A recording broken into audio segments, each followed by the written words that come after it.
നമസ്കാരം. ഇസ്രായേലും ഹമാസ് തീവ്രവാദികളും തമ്മിൽ നടക്കുന്ന ഏറ്റുമുട്ടലിൽ അടുത്ത ആഴ്ചയോടുകൂടി തന്നെ ഒരു താൽക്കാലിക വെടിനിർത്തൽ ഉണ്ടാകും എന്ന് സൂചന. അമേരിക്കൻ പ്രസിഡന്റ് ജോ ബൈഡനാണ് ഇത് സംബന്ധിച്ച കാര്യങ്ങൾ വെളിപ്പെടുത്തിയിരിക്കുന്നത്.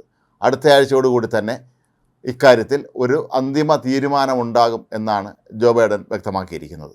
ഇതോടെ ഹമാസ് തീവ്രവാദികൾ ബന്ദികളാക്കി വച്ചിരിക്കുന്ന ഇസ്രായേൽ പൗരന്മാരെ വിട്ടയക്കുന്നത് സംബന്ധിച്ചും തീരുമാനമാകും എന്നും അദ്ദേഹം ചൂണ്ടിക്കാട്ടി. അടുത്ത ആഴ്ച അവസാനത്തോടു കൂടിയായിരിക്കും ഇത് സംബന്ധിച്ച തീരുമാനമുണ്ടാവുക എന്നാണ് ബൈഡൻ വ്യക്തമാക്കിയിരിക്കുന്നത്.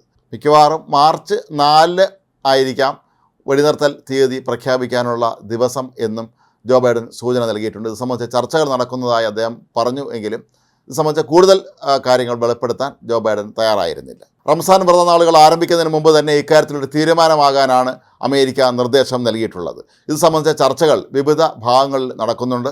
എങ്കിലും ഇസ്രായേൽ അവരുടെ നിലപാടുകളിൽ ഇനിയും വിട്ടുവീഴ്ചയ്ക്ക് തയ്യാറായില്ല എന്നുള്ളതാണ് മറ്റൊരു പ്രധാനപ്പെട്ട കാര്യം. അതേസമയം ഇപ്പോഴും ഹമാസ് തീവ്രവാദികൾക്കെതിരായി ഇസ്രായേലിൻ്റെ ഏറ്റുമുട്ടൽ തുടരുക തന്നെയാണ്. അവരുടെ പ്രധാനപ്പെട്ട നേതാക്കളെ, യാഹ്യ സിൻവർ ഉൾപ്പെടെയുള്ള നേതാക്കളെ എന്ത് വില കൊടുത്തും പിടികൂടണം എന്നുള്ളത് തന്നെയാണ് ഇസ്രായേൽ ഭരണകൂടത്തിൻ്റെ ആഗ്രഹവും. അതിൻ്റെ ഭാഗമായിട്ടാണ് ഇപ്പോഴും ഇവിടെ ഏറ്റുമുട്ടൽ നടക്കുന്നത്. മാത്രവുമല്ല, ഹമാസിനെ സഹായിക്കുന്ന ഹിസ്ബുള്ളയും ഹൂതി വിമതർക്കെല്ലാം എതിരെ ഇപ്പോൾ ഇസ്രായേൽ ആക്രമണം ശക്തമാക്കിയിട്ടുണ്ട്. സിറിയയിലും ലെബനനിലും എല്ലാമുള്ള ഹിസ്ബുള്ളയുടെ ശക്തി കേന്ദ്രങ്ങളിലേക്ക് കടന്നു കയറി അവിടെ ഇസ്രായേൽ ആക്രമണം നടത്തുന്നുണ്ട്. കഴിഞ്ഞ ദിവസം ഇസ്രായേൽ സേന നടത്തിയ ആക്രമണത്തിൽ ഹിസ്ബുള്ളയുടെ ഒരു കമാൻഡറാണ് കൊല്ലപ്പെട്ടത്. ഇയാൾ സഞ്ചരിച്ചിരുന്ന വാഹനത്തിന് നേരെ ഇസ്രായേൽ സൈന്യം ബോംബാക്രമണം നടത്തുകയായിരുന്നു.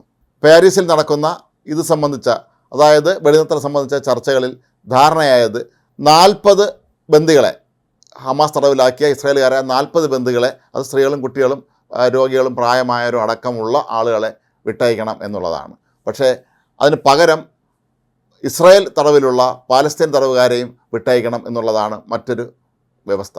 ഹമാസ് തട്ടിക്കൊണ്ടുപോയ ഇസ്രായേൽ പൗരന്മാർക്ക് തന്നെ സാധാരണക്കാരാണ് എന്നിരിക്കെ ഇസ്രായേലിൻ്റെ കയ്യിലുള്ള പാലസ്തീൻ തടവുകാർ പലരും ഗുരുതരമായ കുറ്റകൃത്യങ്ങൾ ചെയ്തവരാണ്. കൊലപാതകം ഉൾപ്പെടെയുള്ള ഗുരുതരമായ കുറ്റകൃത്യങ്ങൾ ചെയ്ത ഭൂരിപക്ഷവും അതിൽ തീവ്രവാദ സംഘടനകളുമായി ബന്ധമുള്ളവരാണ് എന്നുള്ളതാണ് ഇസ്രായേലിനെ സംബന്ധിച്ച് പെട്ടെന്നൊരു വെടിനിർത്തലിലേക്ക്, ഒത്തുതീർപ്പിലേക്കൊക്കെ തന്നെ എത്തുന്നതിന് തടസ്സമാകുന്ന ഒരു പ്രധാനപ്പെട്ട ഘടകം. ഏതാണ്ട് 400ഓളം പാലസ്തീൻ തടവുകാരെ ഇസ്രായേൽ വിട്ടയക്കണം എന്നുള്ളതാണ് ഹമാസിൻ്റെ ആവശ്യം. പക്ഷേ ഈ ആവശ്യത്തോട് ഇസ്രായേൽ ഇനി എങ്ങനെ പ്രതികരിക്കും എന്നുള്ളതിനെ ആശ്രയിച്ചിരിക്കും വെടിനിർത്തൽ എന്ന് നിലവിൽ വരണം എന്നുള്ള തീരുമാനവും.